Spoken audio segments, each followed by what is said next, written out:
Hello दोस्तों, कैसे हो आप सब? बिल्कुल मस्त होंगे।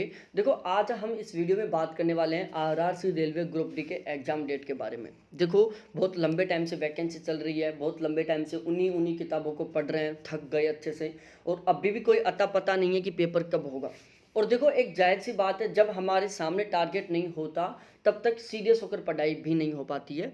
ठीक है, तो आज हम इस वीडियो में बिल्कुल वैलिड प्रूफ के साथ, हमने बिल्कुल वैलिड प्रूफ लेके आए, ऑथेंटिक ये प्रूफ हैं जिनके बेस पर हम बात करने वाले हैं कि एग्ज़ाम कब तक हो सकता है। और जहाँ तक है वो बिल्कुल हम ऑथेंटिक डेट भी बता देंगे समथिंग आपको कि एग्ज़ाम कब तक हो सकता है, सारे के सारे कारण बताएंगे यहाँ पर।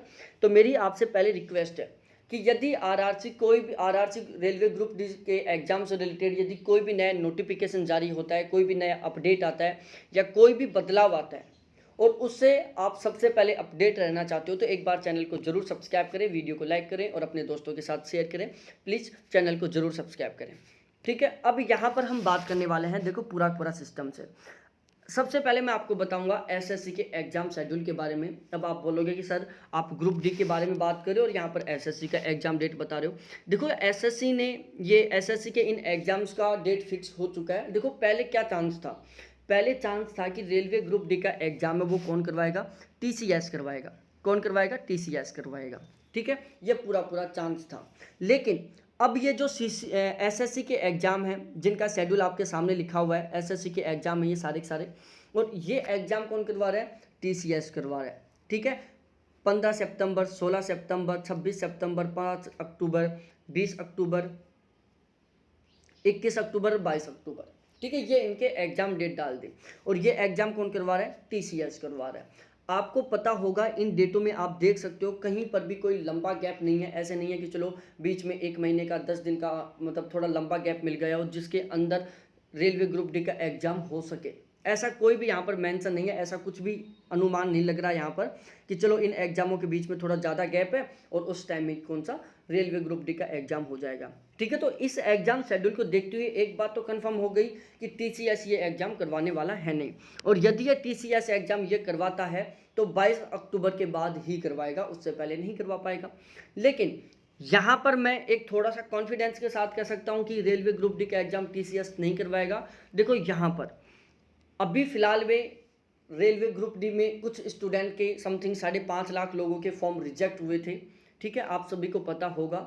और उन लोगों ने फॉर्म मॉडिफाई करवाने का लिंक ओपन करने का ऑप्शन मांगा था, गवर्नमेंट से गुहार की थी, रेलवे से गुहार की थी कि प्लीज़ एक बार आप मॉडिफाई लिंक वापस ओपन करें, जिससे हम हमारे जो फॉर्म में जो टेक्निकल इशू है फोटोग्राफी और सिग्नेचर की वजह से, और जिसकी वजह से आपने हमारे फॉर्म को रिजेक्ट कर दिया, उसको हम मॉडिफाई कर दें।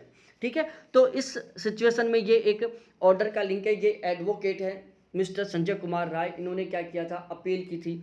और उसमें देखो ये बात डिक्लेयर हो रही है जो मैं आपको पढ़ के बताने वाला हूँ, यहाँ पर थोड़ा सा ध्यान से पढ़ना।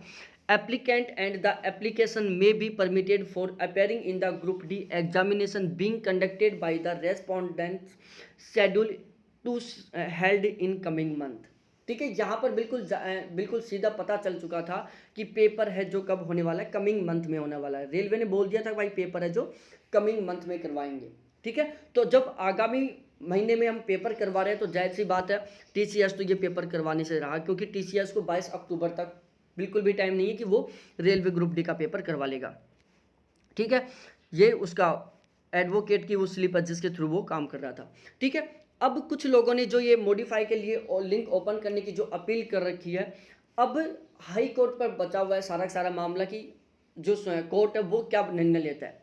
इस सिचुएशन में कोर्ट क्या निर्णय लेता है, इस पर है सारी सारी बात टिकी हुई। लेकिन ध्यान रखना, अब आपके दिमाग में एक बात आई होगी कि यदि कोर्ट पर डिपेंड है, कोर्ट यदि मॉडिफाई फॉर्म को मॉडिफाई करने का लिंक ओपन कर देता है तो फॉर्म मॉडिफाई होंगे, उसके बाद एग्जाम होगा, तो बहुत लंबा टाइम लग सकता है। लेकिन ध्यान रखना मेरे प्यारे साथियों, यहाँ पर लिखा हुआ है कमिंग मंथ कि एग्जाम अगले महीने में, जो भी आगामी महीना है उसमें होने वाला है। ठीक है, तो इस सिचुएशन में आपके दिमाग में बात आई होगी कि यदि कोर्ट फॉर्म मॉडिफाई करने का लिंक ओपन करता है तो एग्जाम बहुत आगे चला जाएगा।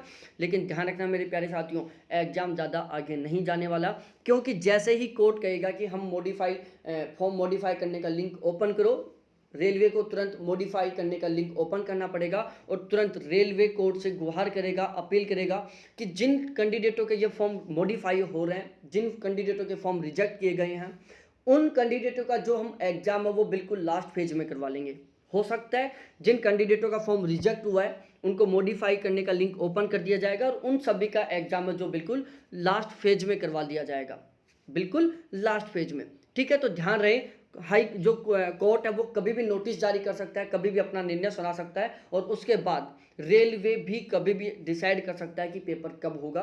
देखो ध्यान रखना, अब पेपर करवाने के ज़्यादा से ज़्यादा चांस बन रहे एन कि अब टीसीएस तो पेपर करवाने वाला है नहीं, तो अब पेपर कौन करवाएगा? तो देखो ज़्यादा से ज़्यादा चांस बन रहा है NSEIT अब पेपर करवाएगा। कौन करवाएगा? NSEIT ये पेपर करवाने वाला है, पूरे पूरे चांस बने हुए। तो ध्यान रहे पेपर सितंबर अक्टूबर में 100% हर हाल में हो सकता है। हमें तैयारी बिल्कुल कंटिन्यू रखनी है, बिल्कुल सिस्टमेटिक वे में रखनी है। पहले एग्जाम 16 अगस्त का था कि 16 अगस्त को पेपर होगा, फिर बढ़ा था भाई 21 अगस्त से पेपर स्टार्ट होंगे और फिर ये डेट आगे बढ़ती जा रही है। उसका सबसे बड़ा कारण क्या है? फॉर्म रिजेक्ट हुए, लोगों ने मॉडिफाई करने के लिए अपील की, तो इसी वजह से ये फॉर्म जो एग्जाम है वो थोड़ा डिले होता जा रहा है। एक बार मैं थोड़ा सा बता देता हूँ, देखो टोटल फॉर्म भरे गए थे 1.15 करोड़, मतलब 1 करोड़ 15 लाख फॉर्म अप्लाई हुए थे, जिसमें से 4.11 5,11,000 कैंडिडेटों के फॉर्म रिजेक्ट हुए थे। कितने? 5,11,000 कैंडिडेटों के फॉर्म रिजेक्ट हुए थे, लेकिन 44,000 कैंडिडेटों के फॉर्म को वापस सही कर दिया गया था। तो वर्तमान समय में रिजेक्ट फॉर्मों की संख्या काउंट की जाए तो 4.5 लाख के आसपास फॉर्म है जो वर्तमान समय में क्या है? रिजेक्ट है। और एक तरीके से हम बोल सकते हैं कि 4.5 लाख लोगों ने अपील लगा रखी है, 4.5 लाख लोगों की अपील है कि फॉर्म मॉडिफाई करने का लिंक ओपन किया जाए। ठीक है, तो इस तरीके से ये सारी कहानी थी, आपको अच्छे से समझ में आ गई होगी। बिल्कुल मैंने ऑथेंटिक जो डाटा है, जो ऑथेंटिक न्यूज़ है उसका उपयोग करते हुए मैंने ये सारी बातें समझाई हैं, आपको बिल्कुल अच्छे से समझ में आ गई होंगी। पेपर सितंबर अक्टूबर में हर हाल में हो सकता है। टारगेट लेके चलो कि पहले तो ये टारगेट ले लो कि पेपर 21 अगस्त को ही होने वाला है, जिससे कि बिल्कुल सीरियस होकर पढ़ते रहो।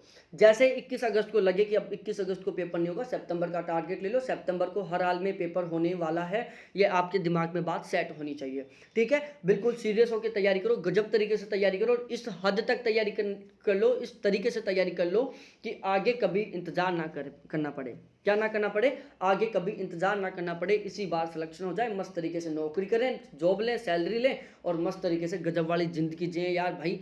पूरी ज़िंदगी है, मौज मस्ती भी करनी है, इन किताबों के पीछे अपनी लाइफ नहीं निकालनी है। ठीक है, तो अब जो टाइम 2-3 महीने का जो टाइम बचा हुआ है भाई, 1-1.5 साल से मेहनत करो। जो 2-3 महीने का टाइम है इसमें भी ज़बरदस्त तरीके से मेहनत कर लो, खींच के कर लो। क्या कुछ भी मानकर 1-2 महीने इतना ज़बरदस्त तरीके से मेहनत करो कि ज़िंदगी में दोबारा मेहनत करने का मौका ही ना मिले। ठीक है, और भाई सिलेक्शन लेके मौज मस्ती भी करनी है, मैं तो यही कहूँगा बात। ठीक है, तो बहुत बहुत धन्यवाद आप सभी को देखने के लिए और बेस्ट ऑफ लक। और चैनल को सब्सक्राइब कर दो, वीडियो को लाइक कर दो, अपने दोस्तों के साथ शेयर कर दो। ठीक है, बाय।